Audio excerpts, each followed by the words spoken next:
What it is, what I always wanted to do. It's a girl Jackie from Hey Jackie Beauty, and I am back for a pregnancy update. And so yeah, if you guys want to know what it has been like to be pregnant for the last 8-9 weeks, then keep on watching.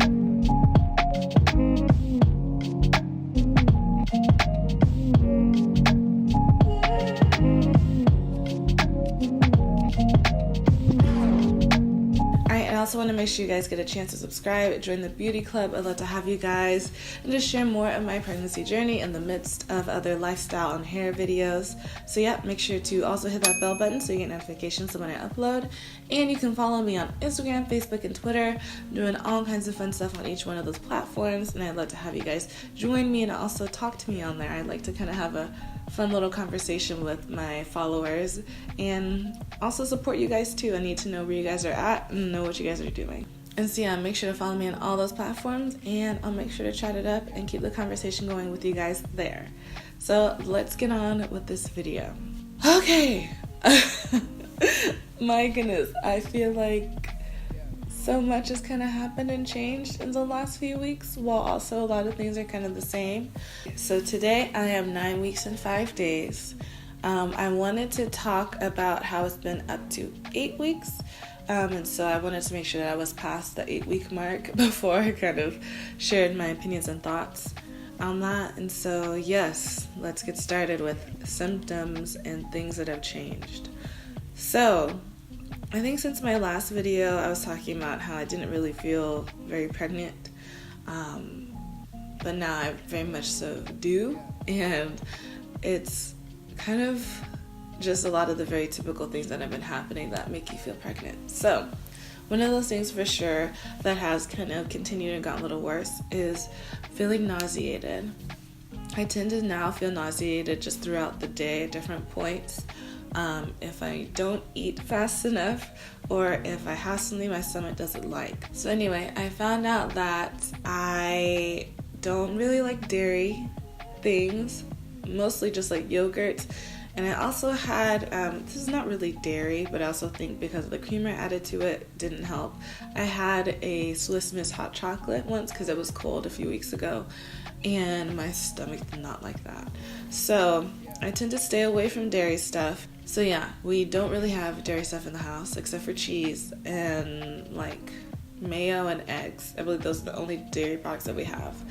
And I'm even not that keen on like eggs and stuff. I can do cheese, but yeah, eggs is, I'm still figuring that out. You know, even right now thinking about it sounds gross. Which is so sad because I loved eggs before. But we have almond milk instead, which is kind of nice for me because I just don't have to worry about it being like creamy or anything. And I'm also lactose intolerant, so we made that switch a while before I found out I was pregnant. But yes, feel nauseated throughout the day, and my savior has been Ritz whole wheat crackers. They are so good, and I keep a pack in my purse and my backpack at all times. I'm not playing out here, and I just can't. I just hate the feeling of being nauseated. Like, it's bad. Everything smells. My sense of smell just gone up. And yes, during a time we did have some stuff that was going bad in the fridge, but I just didn't want to search for it because it was just making me feel so gross and sick. So thankfully my husband found it and threw it out. But yeah, even just going in different rooms, just everything smells. And it makes it just, it's irritating to just breathe, which is kind of dumb to say. So I just try to breathe through my mouth a lot and not breathe through my nose. And if I catch a whiff of something, I just, do kind of like this, or just try to cover my nose. I'm just very sensitive to smell, and I don't like the way things smell. I'm trying to think what else kind of happened.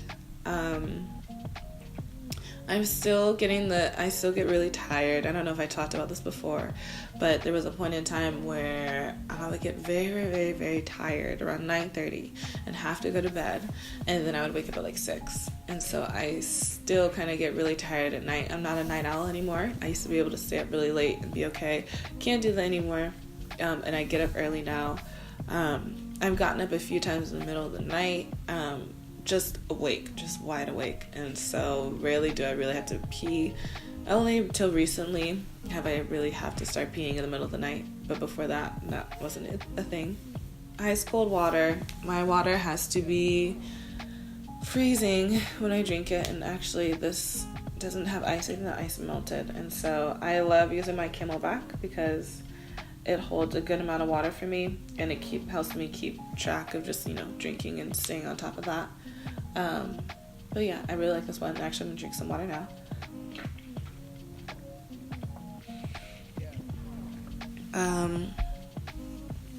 I'm trying to think if there are any other symptoms or things. My emotions have balanced out a little bit more. Before, kind of like earlier in pregnancy, probably at week 7, I would just get really angry.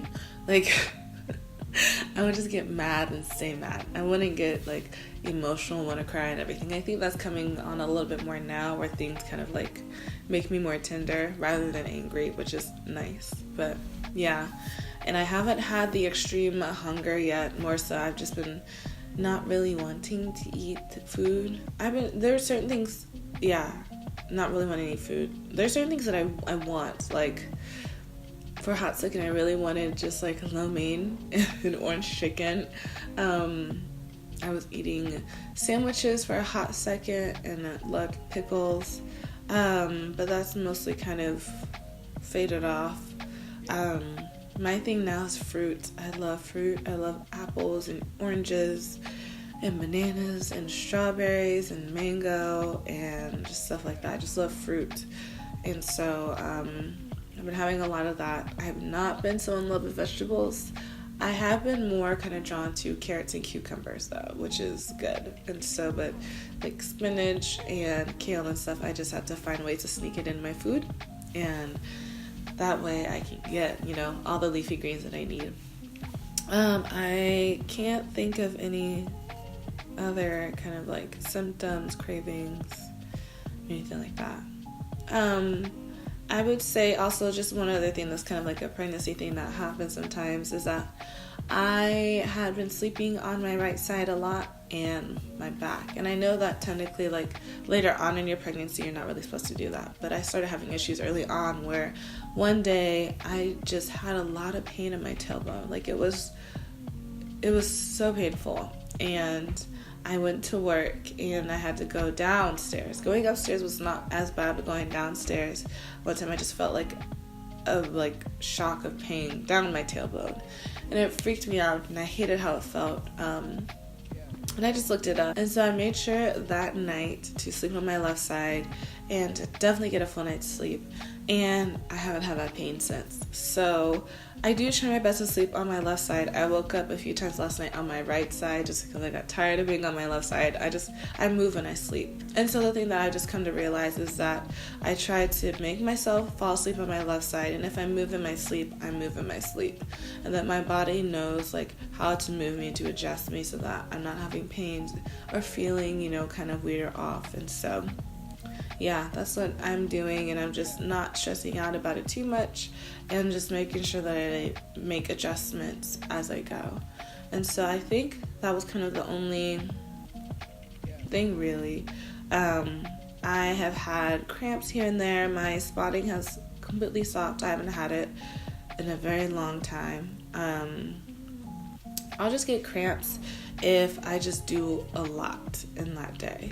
And so I've just learned to really take it slow, to take advantage of having a very flexible work schedule and just lay down when I need to lay down, eat all the time, always have snacks by me, and just, just take it slow. And I think that's been kind of frustrating because I have been trying to keep up with my YouTube channel as well as work and everything else. And when that happens, things just kind of fall by the wayside. But I've just learned to kind of be patient with myself and realize that this is not going to be forever, and that once I am able to announce it and tell people what's going on, that people understand. And so I got to see my baby again when I was 7 weeks and 6 days, so right before I turned 8 weeks. And it was just an ultrasound, and it was mostly just a confirmation ultrasound. But it's crazy to see how much the baby has grown. During the ultrasound, the baby was moving his little hands and little body, which was so cute to me and just made me so happy and relieved, and we got to see the heartbeat, which was 167, and I'll put up some pictures that I have of the baby on the ultrasound so you guys can see that.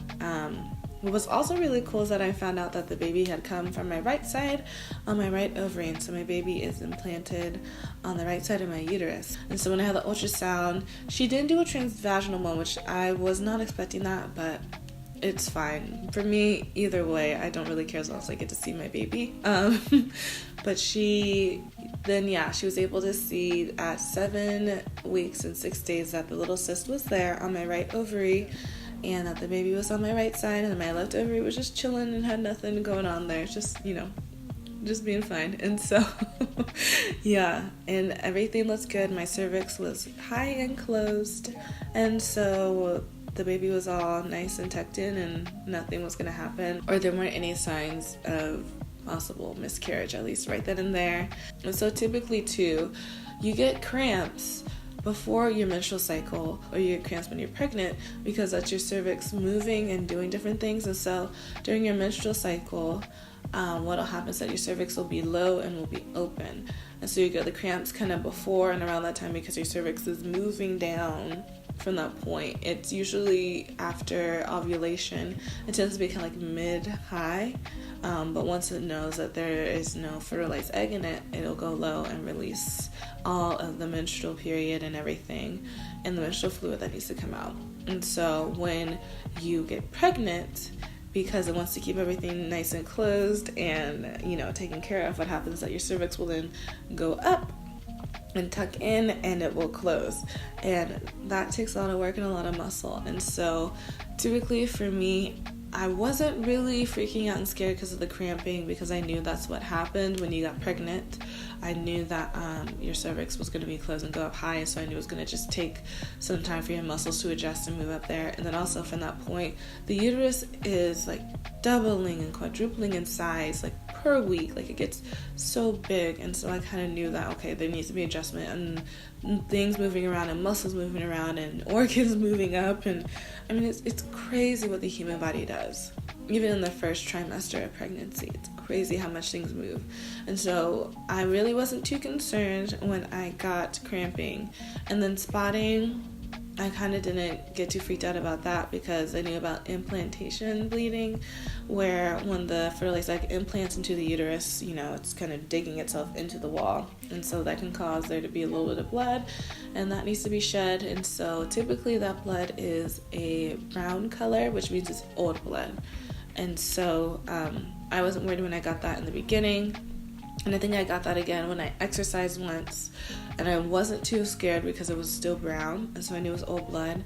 And hearing from my doctor, so she said because there's so much extra blood flow down there with the baby and things, working and trying to give it nutrients and trying to get the ball moving, she said because there's so much extra blood flow that typically if you do anything that you would normally do, exercise, having sex, sometimes even just like moving around or just doing things, you might get a little bit of spotting because your body is adjusting, and to not freak out about that. And so I took it in stride. I definitely talked to my mom. So I think when I initially spotted, and I believe this was early on in pregnancy, and I spotted for a few days, I talked to my mom, and she said that's pretty normal. And I went in and talked to my doctor about it, and she said that it was fine and normal. And I talked to my doctor again when I had the spotting from exercise. And so since then I've exercised and I have not gotten spotting, so my body has adjusted, thankfully. But I would say definitely spotting and cramping together is definitely a sign to talk to your doctor about and to possibly go into the ER for, especially if your spotting ends up being a bright red color. If it's pink, it still is kind of like old and not really a full-on bleeding, but there's just things that can happen that you just want to keep track of it, and just also to just let your doctor know whether or not you're worried, to let them know so that they're aware of it and have that in your record. And so I would never say to not talk to your doctor and to not go to the ER, but also just say to just talk to them, but don't freak out and be worried, because a lot of things like cramping and spotting are very normal. I even have had a sharp cramp or two, and Again, those are, I guess, pretty normal. And some people say it's round ligament pain. Some people just say it's just your body adjusting. I honestly, you won't know all the answers to why you're aching and why, you're feeling kind of like weird or crampy. But I would say definitely just keep track of it, pay attention to it. And if you just feel like something's wrong, usually a lot of women have their intuition about them to where they're able to be like, okay, something doesn't feel right. Go to the ER, call your doctor, and praying and hoping the best for you in the midst of that, because that's a scary and difficult situation, and I can't imagine. And so it's, being pregnant is it is a wonderful and glorious time to be pregnant, for sure. And it's just a lot of adjustment, a lot of growth, a lot of sacrifice, for sure, sacrificing your body and your normal schedule, what you're used to. And so it's growing pains, quite literally. I'm finding things out about myself that I probably wouldn't know had I not gone through this and had I not been pregnant. So yes, it's the beginning of a journey. It is difficult at times, exciting at others, and just very humbling in general. I definitely have my fun, ranting randomly with my family about stupid little things. If you're pregnant, find your safe people that you can rant to and talk about the hard parts with, and that you can also share the glorious and wonderful moments with. And just keep yourself insulated, because you got a little thing going in you, and you're doing amazing things without even really knowing it, without even intentionally doing it. I believe that is it. I kind of went on a tangent about pregnancy and stuff, but I'm very grateful, because I know not everyone gets this opportunity. I know for a second I didn't know if I would get this opportunity, because it was not easy for us to get pregnant, and I know that can be dramatic if you know my circumstances, yet still it's the reality for a lot of people, and I'm just extremely thankful. I'm very, very thankful for this. And so let's see, I guess the baby bump, that's the next thing. I'm not showing it all, kind of laughed because my friend was like, you're not showing, and I'm like, that's a good thing. I don't want to show quite yet, I'm only 9 weeks. And so still have the abs, but definitely I feel the expansion down there. And so I don't know if you can see that, but that's what it's looking like. This is 8 weeks and 5 days. And then let's go back over here. Make sure you guys see that. Oh, and that's a few other things. 2 things I forgot. My boobs have gotten so big, and I just want them to stop. I don't want them to get any bigger. I just want them to stop growing. I had to get a new bra to fit my self and my new size, my growing self, I should say. And I also had to get new, what my mom and I call just mommy panties. I'm just trying to be comfortable. And so I just bought comfortable undergarments so that I can just feel good and not feel tight and closed up and just restricted. And so I did that. Also, still have the shortness of breath. I have a hard time going upstairs. Like, every time I go up a set of stairs, I'm always just like, so that just, will continue. But I believe that's it. And so thank you guys for joining me on my 8-week updates. I'll be back and doing these now kind of like every 4 weeks. And so my next update will be my 12-week one. And so until then, I hope you guys have a wonderful day. Make sure to comment down below if you have any questions. I'll be further along at that point, but I'll be more than happy to answer your questions about how it was like. I try and keep track of a lot of things, in particular using my Glow app, and so I can always reference those and look through them and then give you guys kind of like my insight from my time then. But Feel free to ask any questions if you have any. Like this video if you enjoyed it. And yeah, I'll see you guys in the next one. Much love, and I'll talk to you later. Bye.